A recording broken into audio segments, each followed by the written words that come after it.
नाजरीन, आज मैं आपको एक ऐसा हैरत अंगेज वाकया सुनाने जा रहा हूं कि सुनते हुए आपके दिल की धड़कनें तेज हो जाएंगी। यह वाकया शहंशाह ए बगदाद के एक प्यारे मुरीद और एक खूंखार जालिम बादशाह से जुड़ा है। एक दिन जैसे कोई रूहानी आवाज मुरीद के दिल में उतरी, मेरे मुरीद, तुम क्यों परेशान होते हो? मैं हमेशा तुम्हारे साथ हूं। लेकिन इसी मोहब्बत और भरोसे की घड़ी में जालिम बादशाह के सिपाहियों ने उस मुरीद को लोहे की सख्त जंजीरों में जकड़ लिया और सूली पर लटकाने की तैयारी शुरू कर दी। आखिर उस बेचारे मुरीद के साथ आगे क्या हुआ, यही सब जानिए आज की इस दिल दहला देने वाली और खौफ पैदा कर देने वाली कहानी में। यह किस्सा बहुत पुराने दौर का है, जब दुनिया में नेकी और बदी की जंग हर पल चलती रहती थी। दश्त ए सब्ज नाम का एक छोटा सा गांव था जो अपने नाम की तरह ही हरा भरा और सुकून से भरा रहता था। गांव की पूरी जिंदगी एक खूबसूरत झरने पर टिकी हुई थी जिसे लोग आबे रहमान कहते थे। इस पानी में एक अजीब सी बरकत थी। यह सिर्फ जमीन को नहीं बल्कि दिलों को भी ठंडक और सुकून देता था। गांव के किनारे मिट्टी से बनी एक छोटी सी खानकाह थी जहां एक बुजुर्ग पीर साहब रहा करते थे। उम्र करीब 60 बरस, चेहरे पर सफेद नूरानी दाढ़ी। पीर साहब बहुत नेक और फकीर मिजाज इंसान थे, दुनियावी लालच से पूरी तरह पाक और बस अल्लाह की बंदगी में मशगूल रहते। उनका एक गहरा रूहानी रिश्ता बगदाद के शहंशाह हजरत सैयदना अब्दुल कादिर जीलानी रहमतुल्लाह अलैह से था।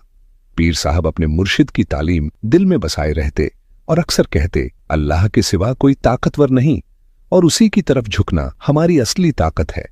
गांव वाले उन्हें चलता फिरता यकीन कहते थे क्योंकि उनकी मौजूदगी पूरे इलाके में अमन और सुकून फैला देती थी। वो हमेशा गरीबों की मदद करते और उन्हें अल्लाह की राह पर चलने की नसीहत करते। मगर किस्मत में उनके लिए आगे एक ऐसी आजमाइश लिखी थी जिसमें उन्हें एक ऐसे जालिम बादशाह से टक्कर लेनी थी जिसका साया भी शिर्क और जुल्म से अंधेरा था। यह गांव जिस सल्तनत के तहत था उस पर सुल्तान जिब्रान की हुकूमत थी। नाम सुनते ही लोग कांप उठते थे क्योंकि वह मुशरिक और जाबिर बादशाह था। उसने अपने दरबार को जादूगरों और बुतों से भर रखा था और लोगों पर दबाव डालता कि वे अल्लाह के बजाय उसके बुतों के सामने सजदा करें। जो लोग तौहीद पर कायम रहते, सुल्तान उन्हें अपना दुश्मन समझता। सुल्तान जिब्रान की नजर जब आबे रहमान के चमकते पानी पर पड़ी तो उसके चेहरे पर हवस की एक चमक दिखाई दी। वजीरों ने फौरन उसके कान में फुसफुसाते हुए कहा कि यह पानी आम नहीं बल्कि अलहदा रूहानी ताकत रखता है और अगर इसे महल और शाही बागों की तरफ मोड़ दिया जाए तो बादशाहत हमेशा के लिए मजबूत हो जाएगी। लेकिन सुल्तान का यह फैसला उस बस्ती की तकदीर पर तूफान बनकर गिरा। सदियों से सुकून में रहने वाली इस जमीन पर अब आजमाइश का दौर शुरू हो चुका था और पीर साहब की असली कसौटी सामने आ गई थी और यहीं से खौफनाक कहानी की शुरुआत हुई। कुछ ही दिनों पहले सुल्तान जिब्रान ने अपनी वैशी फौज का एक बड़ा दस्ता दश्त ए सब्ज भेजा था। आते ही उन्होंने आबे रहमान का रास्ता रोकने के लिए पत्थर और मिट्टी की बड़ी दीवारें खड़ी करनी शुरू कर दी। उनका मकसद साफ था, यह पानी गांव की प्यास नहीं बुझाएगा बल्कि बुतखाने के तालाबों और शाही फव्वारों में बहेगा। आज शाम जब सूरज ढल रहा था, गांव के कई बुजुर्ग कांपते हुए खानकाह की तरफ दौड़े। उनके चेहरों पर बेबसी थी और आंखों में अपमान और खौफ से भरे आंसू चमक रहे थे। पीर साहब, रहीम चाचा ने रोते हुए कहा, वो जालिम हमारी जमीनें बंजर कर रहे हैं। अभी चंद दिन ही हुए हैं और हमारे खेत सूख रहे हैं, हमारी फसलें मरने लगी हैं। अगर पानी चला गया तो यह बस्ती तो बंजर कब्रिस्तान बन जाएगी। एक खातून सिसकती हुई बोली, उनके सिपाही हमारी औरतों को देखकर बदमस्त हो जाते हैं। वो कहते हैं पानी बचाना है तो बादशाह के सामने सजदा करो। वो हमारी इज्जतों पर हाथ डालने की नापाक धमकियां देते हैं। यह सुनकर पीर साहब का दिल दर्द से भर गया। उन्होंने सबको तसल्ली दी मगर उनकी आंखों के अंदर कहीं गहराई में गुस्से और गम की एक आग दहक रही थी। उन्होंने पूरे गांव वालों को जमा किया और संजीदगी से कहा, बच्चों, अब हमारा मामला जमीनों का नहीं, ईमान का है। उनकी ताकत उनकी तादाद है और हमारी असल ताकत अल्लाह की वहदानियत है। फिर पीर साहब ने सबको हुक्म दिया कि अपने घर जाएं और खालिस दिल से अल्लाह से मदद की फरियाद करें। उन्होंने कहा, मैं आज रात अपने रब से रहनुमाई तलब करूंगा और अपने मुर्शिद शहंशाह ए बगदाद से रुजू करूंगा ताकि बताएं कि इस सख्त आजमाइश में तौहीद का दामन कैसे पकड़े रखना है। रात गहरी हो चुकी थी। दश्त ए सब्ज में किसी की आंखों में नींद नहीं थी। हर घर में दुआएं, आंसू और सख्त बेचैनी थी। पीर साहब खानकाह के अंदर सर झुकाए अल्लाह के जिक्र में गुम थे। कुछ देर बाद दुनिया की आवाजें दूर होती चली गईं और वह रूहानी कैफियत में दाखिल हुए। उनकी सांसें धीमी हो गईं, आंखें बंद हुईं और ख्वाब की हालत उन पर तारी होती गई, जैसे दुनिया पीछे छूट गई हो। उन्होंने खुद को एक नूरानी महफिल में पाया। चारों तरफ ऐसा सुकून और पवित्रता थी कि दिल खुद ब खुद झुक जाए। रोशनी सफेद थी, नरम थी और फिजा में अजीब सी रूहानी महक फैली हुई थी। वहां शहंशाह ए बगदाद तशरीफ फरमा थे। उनके चेहरे पर अल्लाह के कुर्ब का नूर झलक रहा था और आंखों में ऐसी हिकमत थी जैसे सब राज उन्हीं पर खुलते हों। पीर साहब ने इंतहाई आजिजी और अदब से दूर खड़े होकर सलाम पेश किया। दोनों हाथ बांधकर झुक गए और चुपचाप खड़े रहे। फिर उन्होंने रोंगटे खड़े कर देने वाले दर्द के साथ पूरा हाल बयान किया। मेरे रहबर, मैंने उन्हें तौहीद पर कायम रखा, मगर अब मेरे पास कोई दुनियावी रास्ता नहीं। जमीनें सूख रही हैं, औरतों की इज्जत खतरे में है। मैं क्या करूं? शहंशाह ए बगदाद ने साफ और ताकतवर आवाज में हिदायत दी। सुनो मेरे बच्चे, तुमने बहुत अच्छा किया कि उन्हें शिर्क से बचाया। तुम्हारी ताकत ना तो तुम्हारे असा में है और ना हाथों की पकड़ में। तुम्हारी असल ताकत तुम्हारा कामिल तवक्कुल है। उन्होंने रुककर गहरी नजर डाली और कहा, जब जुल्म अपनी इंतहा को छू ले तो तुम दुनियावी तौर पर कुछ मत करना। कल फज्र की नमाज के बाद सुल्तान जिब्रान के दरबार में जाओ और बस वही एक बात कह देना जो तुम्हारे रब ने सिखाई है। तू पानी का मालिक नहीं, तू सिर्फ एक मखलूक है। फिर शहंशाह ए बगदाद ने मजीद ताकीद की, जब तक तुम सिर्फ अल्लाह के दरवाजे पर सजदा करते रहोगे, अल्लाह तुम्हारे साथ होगा। जाओ, तुम्हारा हथियार सच्चाई और तुम्हारा आसरा तवक्कुल है। रहनुमाई मिलते ही पीर साहब की आंख खुल गई। दिल डर से पाक हो चुका था और रूह ईमान की रोशनी से जगमगा रही थी। अब उन्हें यकीन था कि अल्लाह की नुसरत का वक्त करीब है। सुबह फज्र की नमाज के बाद पीर साहब ने कंधे पर एक सादी चादर डाली। हाथ में सिर्फ एक छड़ी और छोटी सी तस्बीह थी। चेहरे पर एक ऐसी रोशनी थी जो रात वाली रहनुमाई का सबूत दे रही थी। इसी वक्त रहीम चाचा कांपते हाथों से आगे बढ़े। पीर साहब, आप अकेले जा रहे हैं? उनकी आवाज में खौफ था और आंखों में आंसू डूब रहे थे। वो सुल्तान जिब्रान, वो जालिम आपको जिंदा नहीं छोड़ेगा। कल ही उसने एक छोटे बागबान को सूली दे दी। रहीम चाचा बोलते बोलते रुक गए और हवा में एक खामोशी फैल गई। तो पीर साहब ने रहीम चाचा का हाथ थामा और हल्की मुस्कान से बोले, मेरे बच्चों, जिसका मालिक अल्लाह हो उसे मौत से कैसा डर? जिंदगी और मौत दोनों उसी के इख्तियार में हैं। मुझे मेरे मुर्शिद ने हिदायत दी है कि बस हक बात कहनी है और हक की बात में जो भी अंजाम आए वही हमारे लिए मेराज है। उन्होंने गांव वालों की तरफ देखा जिन्होंने आंखों में आंसू लिए सिर झुका रखा था। पीर साहब ने नरम मगर मजबूत आवाज में कहा, जाओ और याद रखो, मेरे लिए किसी इंसानी ताकत या चमत्कार की दुआ मत करना। बस अल्लाह की नुसरत और उसके फजल की दुआ करना। उसके बाद तुम्हारा काम सिर्फ अल्लाह की बंदगी में जुट जाना है। चाहे जमीनें बंजर हो जाएं, घर वीरान पड़ जाएं, जब तक ईमान कायम है दीवार नहीं गिरेगी। यह कहकर पीर साहब सुकून भरे कदमों से सुल्तान जिब्रान के महल की तरफ रवाना हुए। पीछे दश्त ए सब्ज के मर्द औरतें दूर तक उन्हें देखते रहे। कोई रो रहा था, कोई हाथ उठाकर दुआ मांग रहा था। पीर साहब की यह अकेली चाल हजारों की फौज पर भारी थी, क्योंकि उनके साथ अल्लाह का वादा और मुर्शिद की नसीहत थी। महल पहुंचते ही उन्हें सुल्तान जिब्रान के आलीशान मगर जुल्मत में डूबे दरबार में पेश किया गया। दीवारें सोने की चमक से भरपूर थीं, फर्श जवाहरात से सजा था, लेकिन वहां तौहीद की रोशनी नहीं, बस गरूर और बुत परस्ती का अंधेरा पसरा था। तख्त पर सुल्तान जिब्रान बैठा था। चेहरे पर घमंड की हिकारत और शैतानी मुस्कुराहट तैर रही थी। उसके आसपास वजीर और जादूगर बैठे थे जो कुफ्र के मंत्र पढ़ते हुए फिजा में डर की लहर फैला रहे थे। सुल्तान ने ताने भरे अंदाज में कहा, आओ फकीर, सुना है तुम बड़े अल्लाह वाले हो। तुमने मेरे गांव वालों को मेरे बुतों के आगे झुकने से मना किया है और कहते हो कि मुझसे मत डरो। फिर उसने अहंकार से पूछा, मैंने तुम्हारा आबे रहमान छीन लिया, जमीनें सूख गईं, औरतें खौफजदा हैं, कहां है तुम्हारा अल्लाह? क्या उसने एक कतरा भी तुम्हारे लिए भेजा?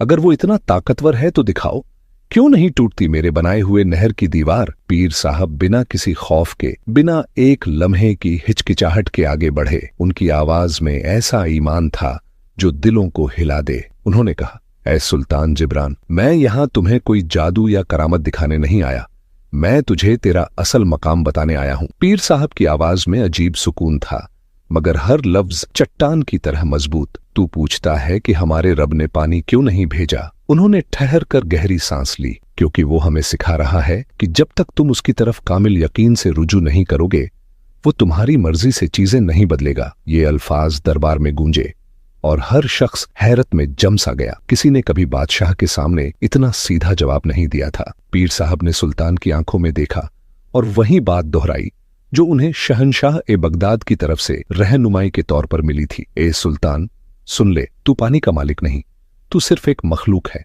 पानी का मालिक, जमीन का मालिक, हवा का मालिक, इज्जत का मालिक सिर्फ एक है, और वो है खालिक ए अकबर। तूने हमारी जमीनें बंजर की, हमारी औरतों को जलील करने की कोशिश की, मगर ये ना भूल, तुझे भी उसी मालिक के सामने एक दिन जवाब देना है। तू हमें सूली की धमकी देता है। सूली से तो बस एक फकीर की जान जाएगी, मगर तेरा जुल्म का निजाम टूट जाएगा। सुल्तान का चेहरा गुस्से से लाल पड़ गया। वो तिलमिला उठा। उसने तलवार की तरफ हाथ बढ़ाया और गुर्राया, गुस्ताख, तूने एक मखलूक होकर मेरी ताकत को चुनौती दी। तूने मुझे मेरे बुतों के सामने जलील किया है। तेरा अंजाम बहुत बुरा होगा। मगर पीर साहब बेखौफ रहे। उन्होंने सर उठाया और पुरसुकून अंदाज में कहा, मैं तुझे नहीं, तेरे गरूर को चुनौती दे रहा हूं। मेरे मुर्शिद शहंशाह ए बगदाद ने सिखाया है कि शिर्क और जुल्म दोनों एक ही सिक्के के दो रुख हैं, और जो मखलूक को उसके मालिक से दूर करे, उसका अंजाम हमेशा जिल्लत और तबाही होता है। अब सुल्तान बौखला गया। उसने झल्लादों को चीख कर हुक्म दिया, इस फकीर को जंजीरों में जकड़ दो। कल फज्र के बाद इसे यहीं दरबार के सामने सूली पर लटकाया जाएगा, ताकि दुनिया देखे सुल्तान जिब्रान से टक्कर लेने का अंजाम क्या होता है। मगर पीर साहब के कदम नहीं डगमगाए। उनके दिल में वो यकीन था जिससे पहाड़ भी कांप जाए। उन्हें मालूम था अब उनकी असल आजमाइश शुरू हो चुकी है। क्या सूली पर चढ़ने से पहले रब की नुसरत जाहिर होगी? इसी सवाल के साथ जल्लाद पीर साहब को अंधेरे बदबूदार तहखाने में ले गए। वो सारा दिन और सारी रात ईमान और तवक्कुल में बैठे रहे। उनके हाथों में जंजीरें थीं, ठंडी और भारी, जो हल्की हल्की आवाज कर रही थीं, मगर दिल अल्लाह की याद से आजाद था। उन्होंने तैद खाने की तारीखी में अपने रब के हुजूर दुआ के लिए हाथ उठाए। ए मेरे अल्लाह, तेरी रजा में मेरी जान चली भी जाए तो जाए, मगर मेरे गांव वालों का ईमान ना डगमगाए। उनकी बंजर जमीनों को फिर से सैराब कर दे, ताकि उन्हें मालूम हो जाए कि पानी का मालिक कौन है। आधी रात गुजर चुकी थी। तैद खाने में मुकम्मल सन्नाटा था। सिर्फ दीवारों पर टंगी नमी और दूर से आती ठंडी हवा का एहसास था। पीर साहब अपने मुर्शिद की शिक्षाओं पर अमल करते हुए फिर उसी रूहानी कैफियत में चले गए, और अचानक उन्होंने देखा शहंशाह ए बगदाद का नूरानी दरबार उनके सामने जगमगाने लगा। शहंशाह ए बगदाद ने पुरसुकून और शफीक अंदाज में फरमाया, मेरे बच्चे, तूने हक बात कह दी। तूने जालिम के सामने सिर्फ एक अल्लाह का कलिमा पढ़ा। यही तुम्हारी सबसे बड़ी फतह है। तुम्हारी सूली का हुक्म दरअसल तुम्हारे रब की तरफ से एक इशारा है। पीर साहब ने आजिजी से अर्ज किया, मेरे रहबर, अब मैं क्या करूं? कल मेरी जान चली जाएगी और गांव वाले मायूस हो जाएंगे। शहंशाह बगदाद ने अपनी खास नसीहत दी, मायूस मत होना। मेरा रब कभी अपने बंदों को बेयार मददगार नहीं छोड़ता। तुम्हें कल फज्र से पहले इस कैद खाने से निकलना होगा, मगर याद रखना, ये ना तुम्हारी ताकत होगी ना कोई जादू। ये सिर्फ और सिर्फ तुम्हारे रब का हुक्म होगा। उठो, अल्लाह के नाम पर भरोसा करो और बस अपनी जंजीर को छूकर नियत करना, ए अल्लाह, अगर मेरी रिहाई तेरी रजा में है तो इसे खोल दे। फिर सीधे गांव के आबे रहमान की तरफ जाना। वहां जाकर कोई दुआ या लंबा कलिमा नहीं कहना, सिर्फ ये जुमला कहना, ए मेरे मालिक, तेरी जमीन प्यासी है। जाओ, तुम्हारा इम्तिहान खत्म होने वाला है। मगर याद रखना, सारा क्रेडिट सिर्फ और सिर्फ अल्लाह की जात को देना। शहंशाह ए बगदाद की हिदायत मिलते ही पीर साहब की आंख खुल गई। उनका दिल तवक्कुल से लबरेज था। उन्होंने कमर सीधी की और जंजीरों की तरफ देखा। अब उनकी आजमाइश का सबसे बड़ा और नाजुक लम्हा शुरू हो चुका था। कैद खाने में अब कोई अंधेरा या खौफ नहीं था। वह तारीक तहखाना अब उनके लिए इबादत गाह बन चुका था। दिल पूरी तरह मुतमईन था कि रिहाई सिर्फ अल्लाह के हुक्म से होगी। रात का आखिरी पहर आ चुका था। वह वक्त करीब था जब झल्लाद पीर साहब को सूली के लिए ले जाने वाले थे। पीर साहब ने सजदे से सर उठाया। आंखों में अजीब सी चमक थी, यकीन और तवक्कुल की चमक। उन्होंने कैद खाने की सर्द भारी और खनकती हुई जंजीरों को देखा। फिर उन्होंने आंखें बंद कर लीं। उनके होठों पर सिर्फ अल्लाह का नाम और दिल में अपने मुर्शिद की नसीहत गूंज रही थी, ये न तुम्हारी ताकत होगी न कोई जादू। ये सिर्फ और सिर्फ तुम्हारे रब का हुक्म होगा। उन्होंने कांपते हुए हाथ से निहायत आजजी और अदब के साथ जंजीर को छुआ। उनके दिल ने अल्लाह की जात से मुखातिब होकर नियत की, ए मेरे मालिक, अगर मेरी रिहाई में तेरी मखलूक की भलाई है और अगर मेरी नियत खालिस है कि तू ही सबका मालिक है तो मेरी इस इल्तिजा को कबूल फरमा। और फिर जंजीरें एक ही लम्हे में पीर साहब के हाथ और पांव से जुदा होकर फर्श पर गिर पड़ी। पीर साहब को यकीन हो गया कि यह उनका कोई कमाल नहीं, यह सिर्फ अल्लाह की कुदरत और उसके वादे का पूरा होना था। वो आहिस्ता से रास्ता बनाते हुए कैदखाने की तारीकी से बाहर निकल आए। इस तरह आजाद हुए जैसे कोई कैदी नहीं बल्कि हक का एक सफीर जिसे उसके बादशाह ने खुद रिहाई दी हो। पीर साहब सीधे दश्त ए सब्ज की तरफ दौड़ पड़े। अब उनका मकसद सुल्तान को शिकस्त देना नहीं था बल्कि अपने रब के हुक्म पर अमल करना था। वो उसी जगह पहुंचे जहां जालिमों ने आबे रहमान को मोड़ने के लिए एक ऊंची और मजबूत दीवार बनाई थी। नहर का वह हिस्सा मुकम्मल तौर पर सूखा और बंजर हो चुका था। गांव की सूखी जमीनें चारों तरफ फैली थीं, जैसे जमीन अपने बच्चों की प्यास पर रो रही हो। पीर साहब ने उस सूखी जमीन पर बैठकर आंखें बंद कर लीं, सर झुकाया, सांस रोकी। उन्होंने शहंशाह बगदाद की रहनुमाई याद की और सच्चे दिल से सिर्फ वही जुमला दोहराया, ए मेरे मालिक, तेरी जमीन प्यासी है। यह जुमला उनकी जुबान से नहीं बल्कि दिल की गहराई से निकला था। जैसे ही ये अल्फाज फिजा में गूंजे, अचानक धमाका खेज आवाज आई। ये आवाज उस मोड़ से आई थी जहां पानी को रोका गया था। ऐसा लगा जैसे जमीन खुद फट गई हो। सुल्तान के सिपाहियों ने जो सख्त दीवारें और पत्थरों की रुकावटें खड़ी की थीं, वो एक ही लम्हे में रेत के जर्रों की तरह चकनाचूर हो गईं। ये कुदरत का ऐसा मुजाहरा था जो बता रहा था कि जब बंदा अपने रब की तरफ रुजू करता है तो दुनिया की कोई भी दीवार उसके सामने खड़ी नहीं रह सकती। आबे रहमान का पानी जो गजबनाक था, एक बहुत बड़े जोरदार खौलते हुए रेले की सूरत में सुल्तान की नहर को तोड़कर अपनी असली सिमत दश्त सब्ज की तरफ पलट गया। पानी ऐसे दौड़ा जैसे सदियों का रोका हुआ गम फट पड़ा हो। पानी की शिद्दत इतनी ज्यादा थी कि गांव के बंजर नाले एक बार फिर हयात और जीवन से भर गए। जब उन्होंने देखा कि उनके गांव की तरफ पानी बह रहा है तो वह जमीन पर सजदे में गिर गए और रोते हुए शुक्र अदा किया, ए मेरे रब, तेरी कुदरत, यह तेरी नुसरत, तेरी मदद है। हम तेरे सिवा किसी के सामने नहीं झुकेंगे। सुबह हो चुकी थी और झल्लाद सूली की तैयारी कर रहे थे। सुल्तान गरूर से बैठा था। उसके चेहरे पर घमंड की एक ठंडी मुस्कान थी। इतने में एक सिपाही हांफता कांपता दरबार में दाखिल हुआ और घुटनों के बल गिर पड़ा। बादशाह सलामत, गजब हो गया, कहर टूट पड़ा। सुल्तान गुस्से से चीखा, क्या हुआ? क्या फकीर फरार हो गया? सिपाही ने कांपते हुए चीख कर कहा, फकीर नहीं, पानी, पानी वापस चला गया।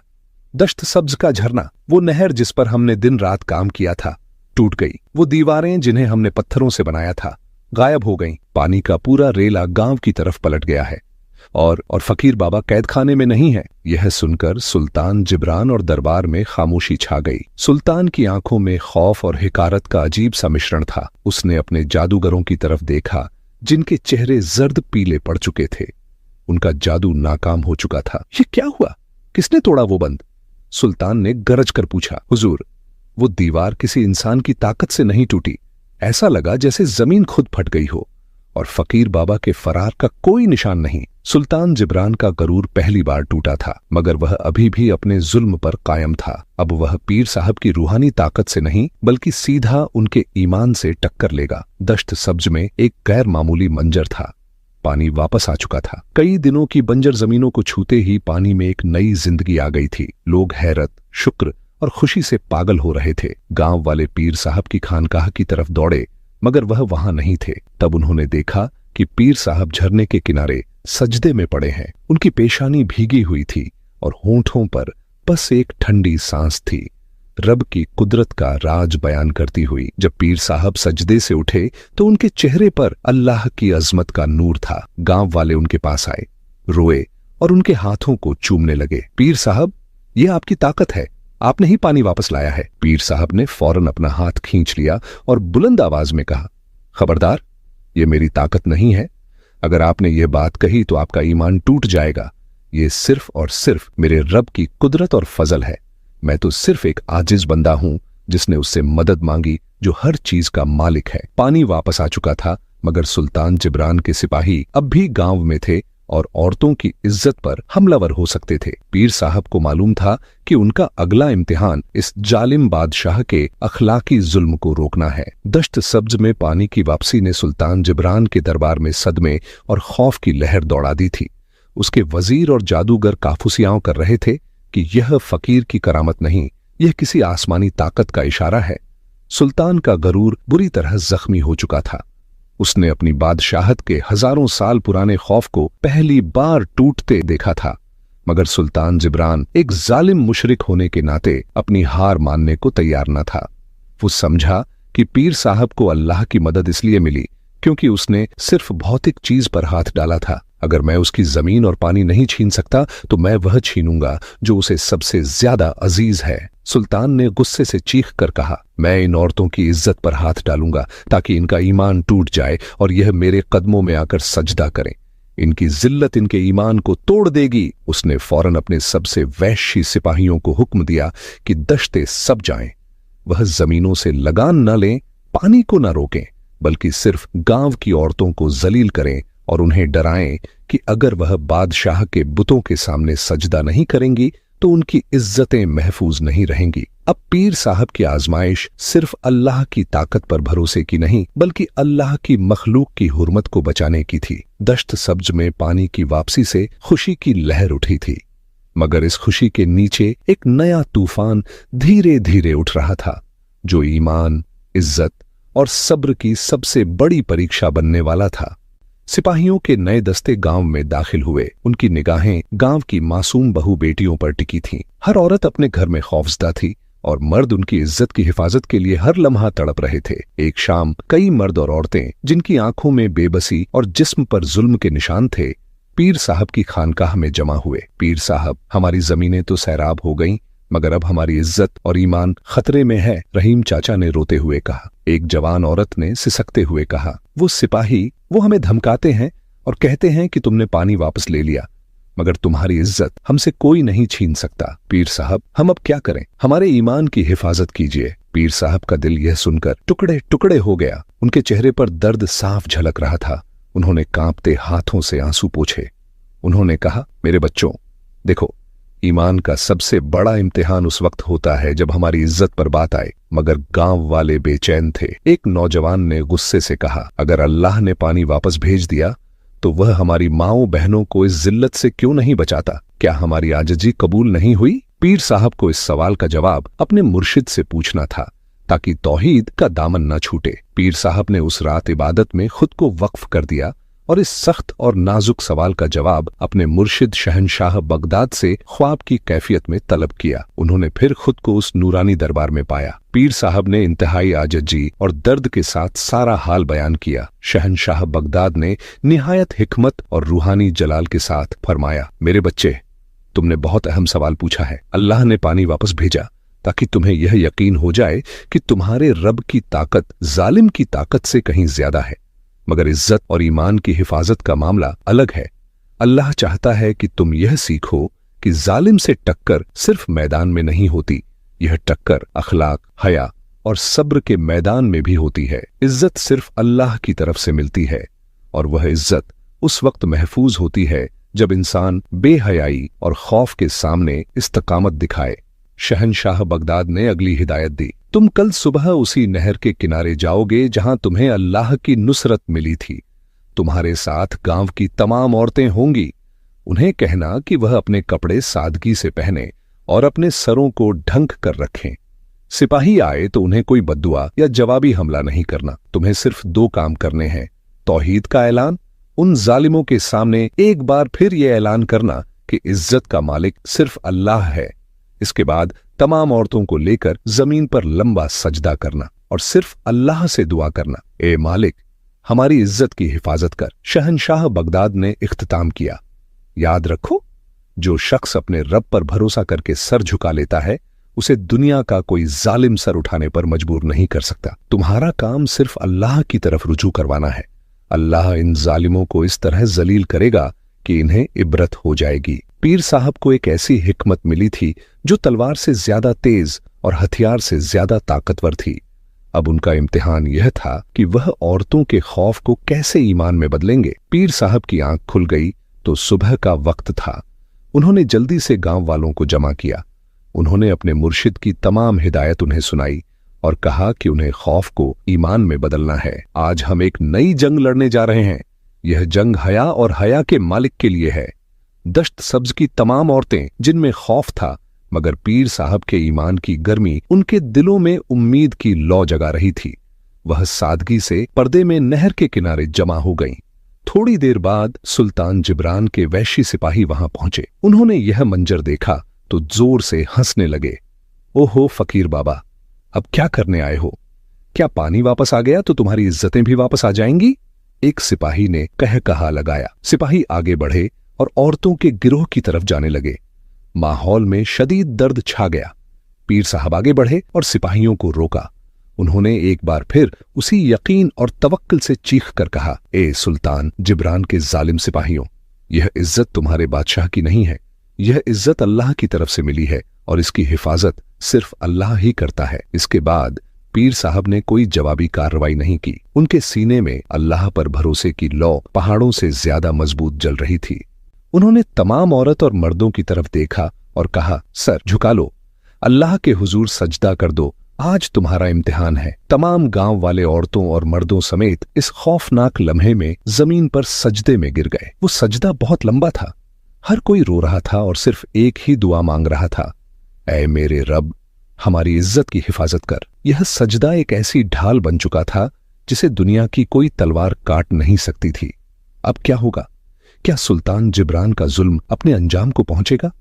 दश्त सब्ज के नहर किनारे एक अजीबोगरीब मंजर था। सुल्तान जिब्रान के वैशी सिपाही अपनी बदमस्ती में आगे बढ़ रहे थे और उनके सामने मर्द और औरतों का पूरा गिरोह जमीन पर लंबे सजदे में पड़ा था। उनके सरों से आंसू गिर रहे थे, मगर उनके दिलों में सिर्फ अल्लाह पर कामिल तवक्कुल, पूरा भरोसा था। सिपाही पीर साहब की तरफ बढ़े ताकि उन्हें उठाकर जलील करें। जैसे ही उनमें से एक सिपाही ने अपना हाथ पीर साहब की चादर की तरफ बढ़ाया, आसमान में अचानक गैर मामूली तब्दीली आई। सारे माहौल में एक अजीब सी खामोशी छा गई।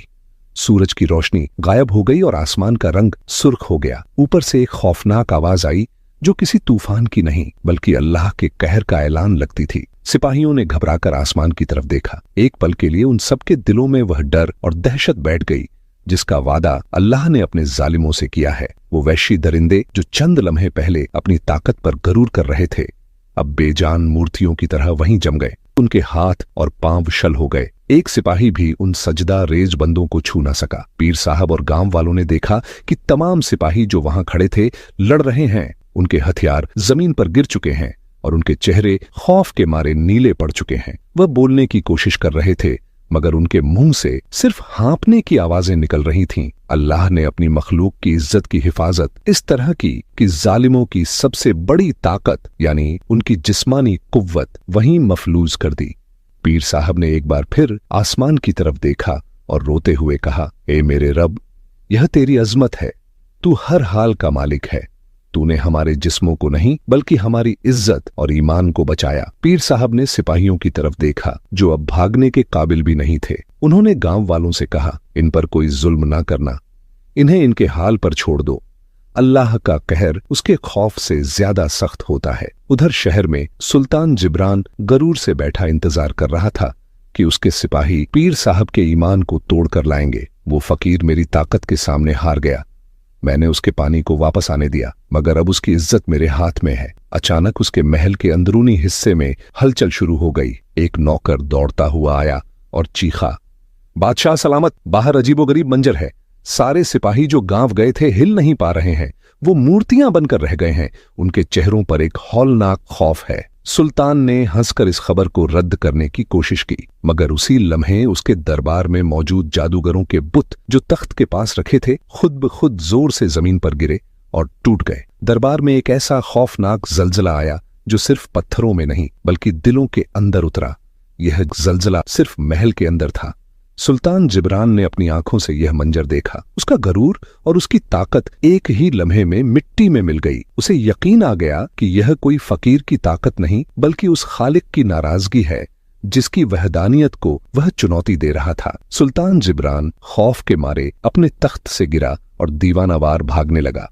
मगर जो अल्लाह के कहर की लपेट में हो वह कहाँ जा सकता है?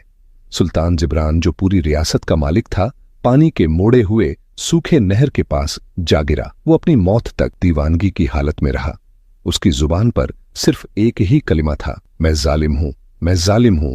पानी का मालिक सिर्फ वही है। उसका अंजाम इबरतनाक था और उसकी सल्तनत चंद ही दिनों में टूट फूट का शिकार हो गई, क्योंकि उसकी बुनियाद जुल्म और शिर्क पर थी।